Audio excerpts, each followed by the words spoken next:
guys, welcome back to Minecraft Down Under. This is episode 31. So, last episode we dropped everything over at the main base, like literally stopped work on the main base / Guardian farm and decided to start an XP farm so we could start enchanting new picks and all that good stuff because, you know, it makes things a lot easier to dig out the main base.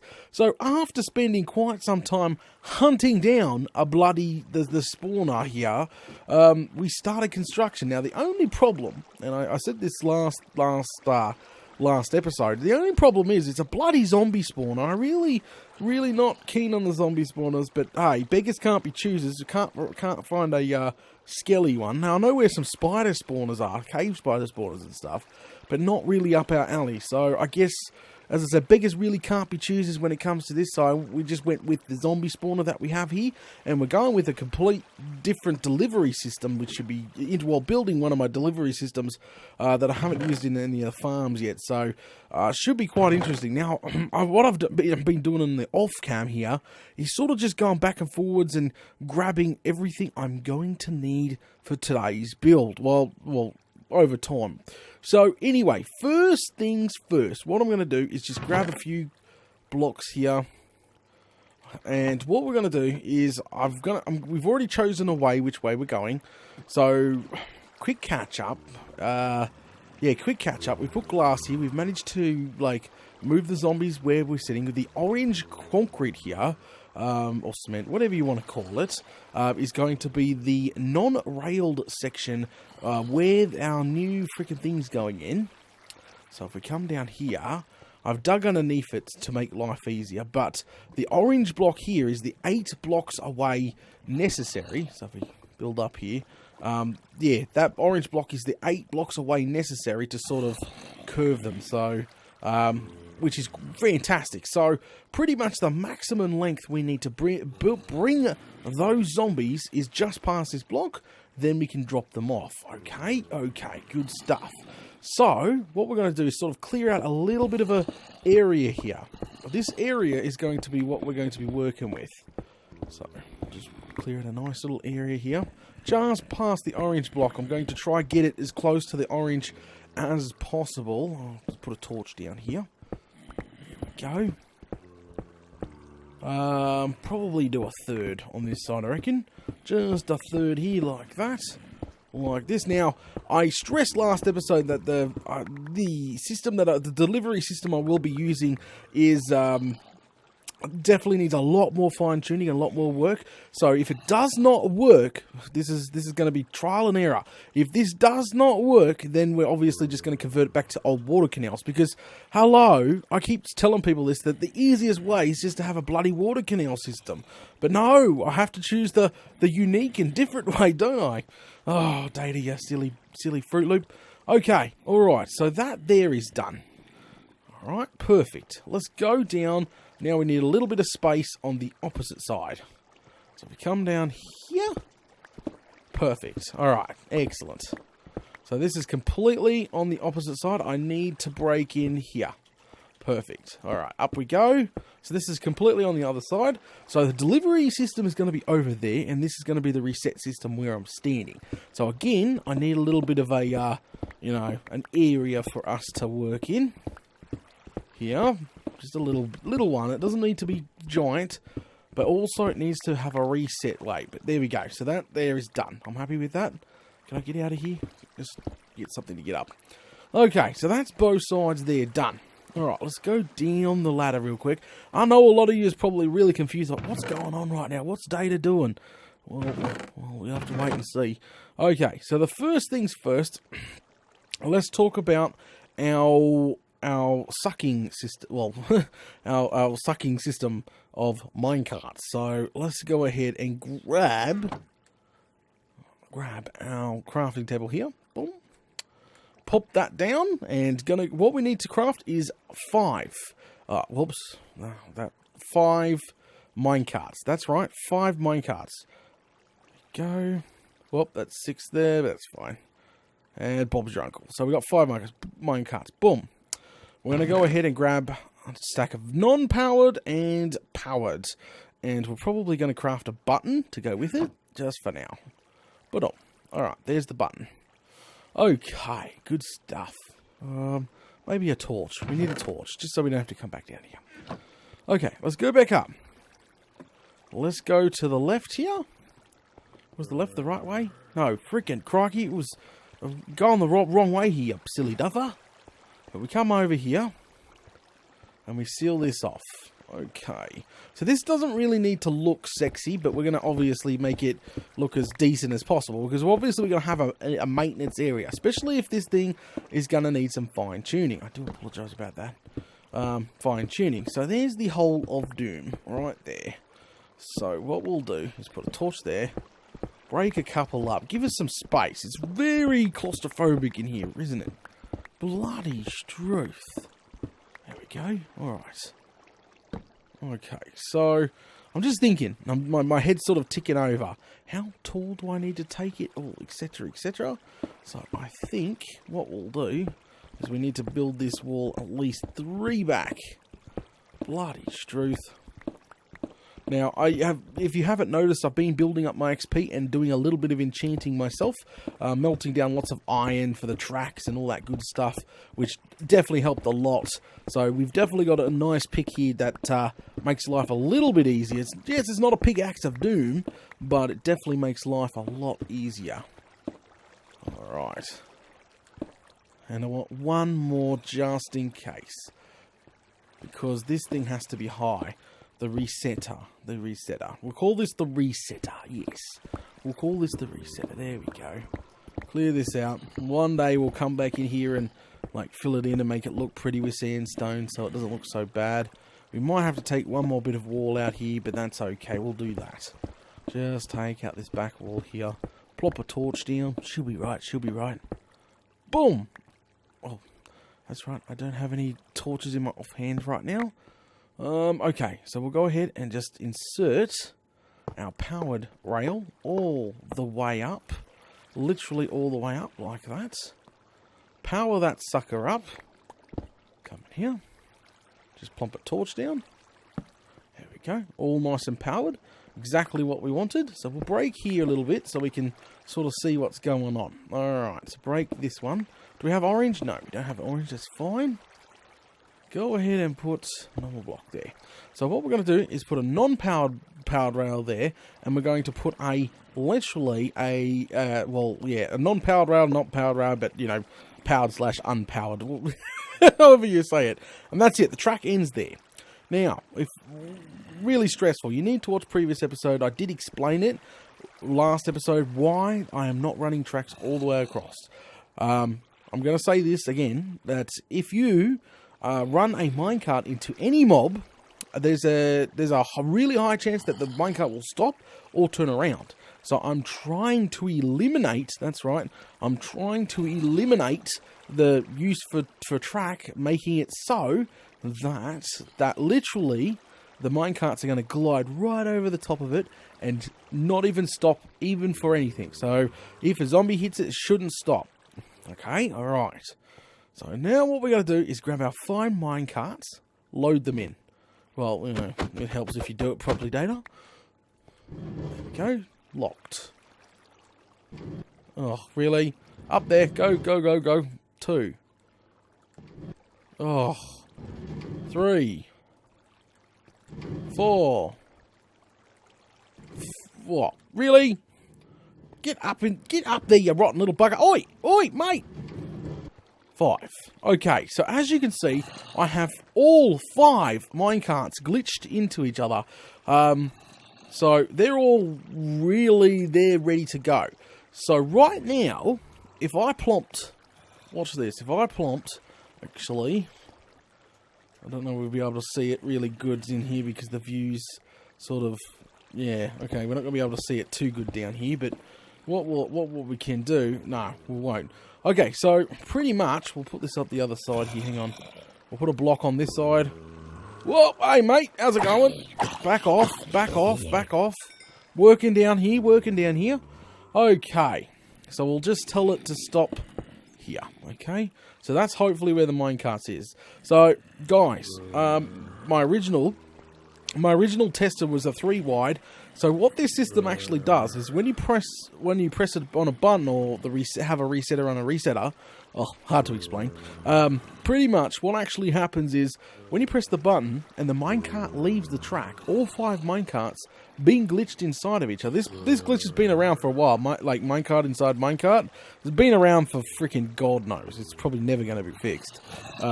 So pretty much what's happening, all the minecarts stacked inside of each other. As soon as the track leaves. As soon as the minecarts, all 5 minecarts leave the track, it becomes like welded as one, and then sort of keeps traveling over the designated space with no track, and will literally, all 5 minecarts will suck up 5 mobs. So I've tested this before quite a little bit, mucking around with mob farms, actually. Mob farms back in the day, gold farms to be exact.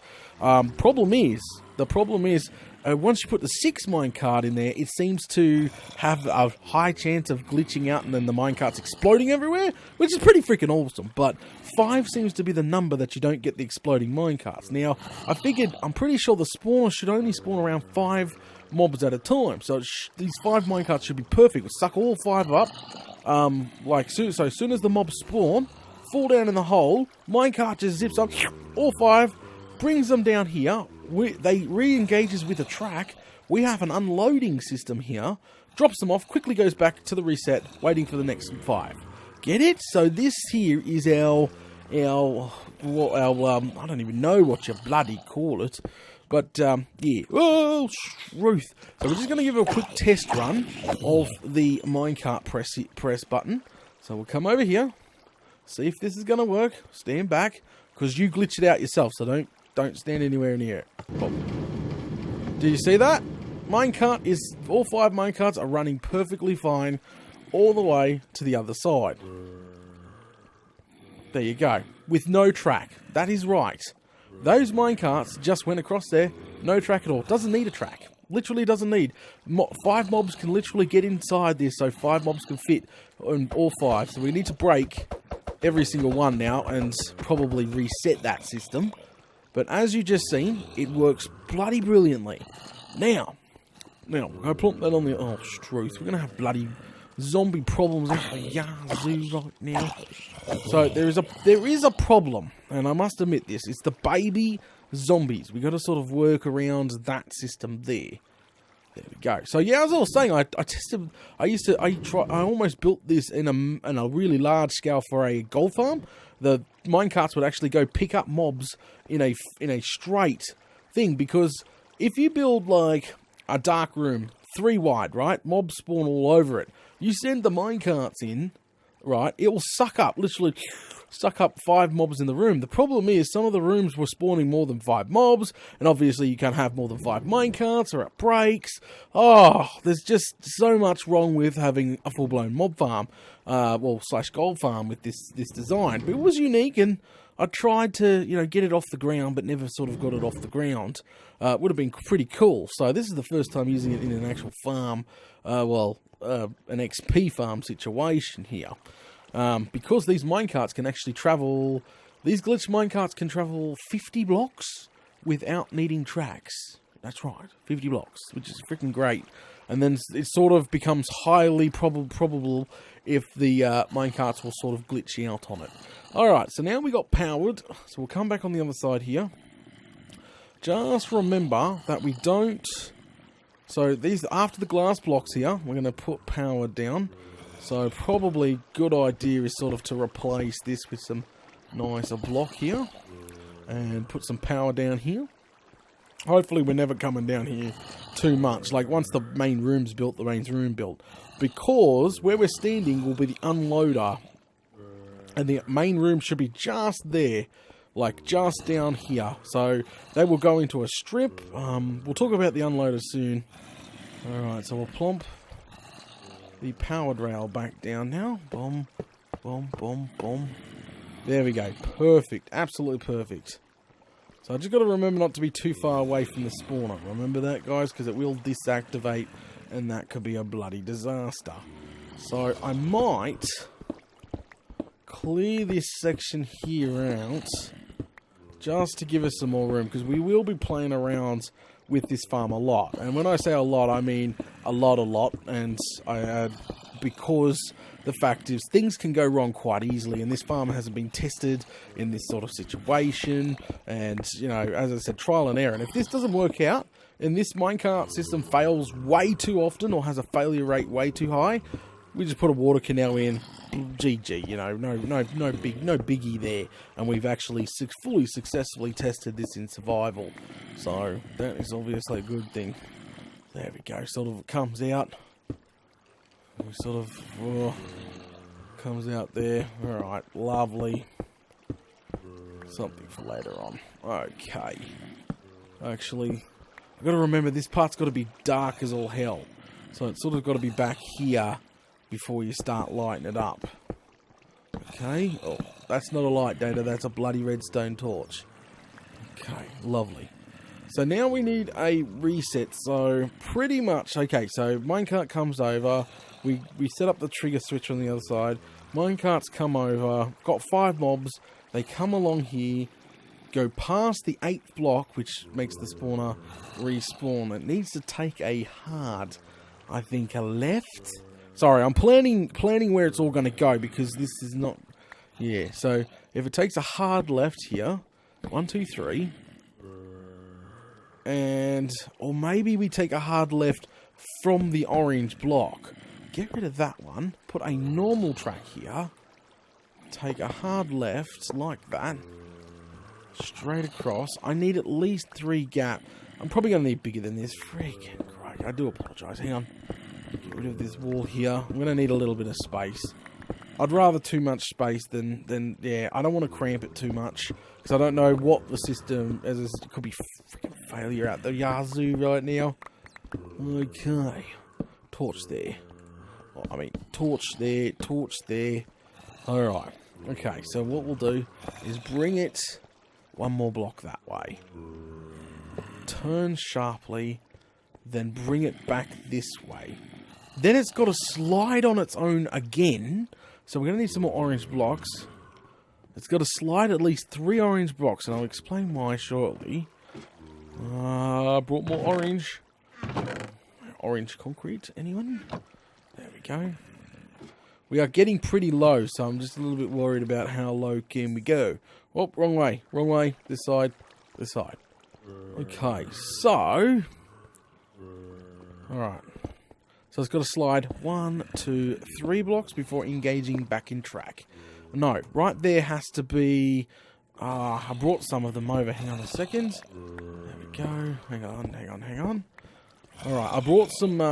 bloody... What is it called? Pressure plate rails. What are they called? Freaking crikey. Where are they? Right here. Detector tracks. There. Brought some of those bad boys out. No. Yeah, I need a detector... Oh, you know what? I need an activator rail too. Bloody struth. I'm going to have to run home shortly and get that. Am I going the right side? No, I'm not going the right side. Wrong side. I'm getting myself flipped upside down and everything. Bloody struth. Okay. So, right here has to be... We'll put a powered rail to represent it. Here has to be a... It's called an activator rail, and what that does is pretty much essentially ejects any mob that's in a minecart. So what we're going to try to do is try to get the system to eject. So as soon as it hits this pretend activator rail, which I haven't made yet, we should manage to get it to eject all the mobs onto the orange blocks. Like they'll go, all 5 of them will squeeze in there. So all 5 of these blocks have to manage to come back on itself. So what we have to do is, I brought some sticky pistons over. This has to be dug out here, and we might have to bring this back even more. Might sort of have to bring it in here, around there, and then pretty much. So the minecart, I'm just thinking that, yeah, minecart comes around here, goes around here, hits a box which we have yet to build, glides over, all 5 minecarts glide over the concrete here, hits the orange, which there'll be a glass block on here, forcing the zombies to go back here, and it sort of loops back around on itself to go back around and reset, but hits a activator rail somewhere along the line, triggering the pistons to withtract, dropping them down into our little kill area. Okay, alright, I've got it all mapped up in my bloody head now. Okay, all mapped in the head. So piston's got to go in there, which shouldn't be roughly too hard. I brought many sticky pistons and normal pistons over. Thank God for us having access to slime right now. That makes a hell of a lot easier. Right, take that bad boy back up here. Install it. I'm always running the wrong way. No, didn't run the wrong way. So, might have to, as I said, move. Can't move that orange. Got to represent that orange. Got to stay there because that just tells me when the 8 blocks is finished. So we'll move that back now. Go ahead and put in the 3 sticky pistons. Bam, bam, bam. That will extend quite nicely to grab the orange blocks and pull them back. Okay, and we can hide all that, no problem. Okay, so we're going to have to overcome a problem here. I just thought of it. And it's the baby zombies. So, as everybody knows, there's baby zombies that spawn in this system. And the problem is I don't really want them down in the killing area. So we have to automatically sort them out somehow. All I know is baby zombies are a pain too, because instead of the glass block blocking the zombie off to get ejected here, a baby zombie's only 1 block tall, so he can squeeze in after the activator rail and eject after. So all 3 of the adults will eject, or all 5 will eject in there, or 4 will eject in there, and the 1 baby might eject in the block in front of it, which obviously will cause mayhem for the entire design, which is bad. So somehow we've got to come up with a solution to that problem. Now I'm pretty sure that the mob likes to eject to the right. So, baby zombies, if we keep this block free, where we're standing, baby zombie might be able to be ejected here, adults might be ejected there. Don't know. Testing is going to be required very soon. So, I think I'm going to go grab some buckets of lava. Going to go get this activator rail. We're going to have to do testing, and that's totally honest. This is all, we're going to literally have to do some literal testing before making the kill room or, whatever. So, grab some buckets here, put all this stuff back, going to go grab some activator rails, and what I'm going to do is probably smelt a little bit more glass down, I think. Where's those buckets? I need some lava, because we'll just kill them. We'll just drop them into some lava after we get that hatch working, I think, for some good old test runs. Probably a good idea there. Make sure it's all working, properly. Okay, so let me run all the way back and get this activator rail and get everything ready. But I think we're going to go ahead and call it now, guys. Thanks for watching episode 31 of Minecraft Down Under. Don't forget, if you guys are enjoying the content, please spend a few seconds of your time, leave a comment below, even if it's a hi data or how's your day and all that blooming good stuff, or any suggestions, just leave it below. Smash the thumbs up or the dislike. You hate the episode, dislike it. If you like the episode, like it, whatever. And if you're a hardcore Minecraft Down Under fan here, please grab the playlist out of the link in the description or the show more, and share that on your favourite social media. Be much appreciated, guys, and I'll catch yous all later.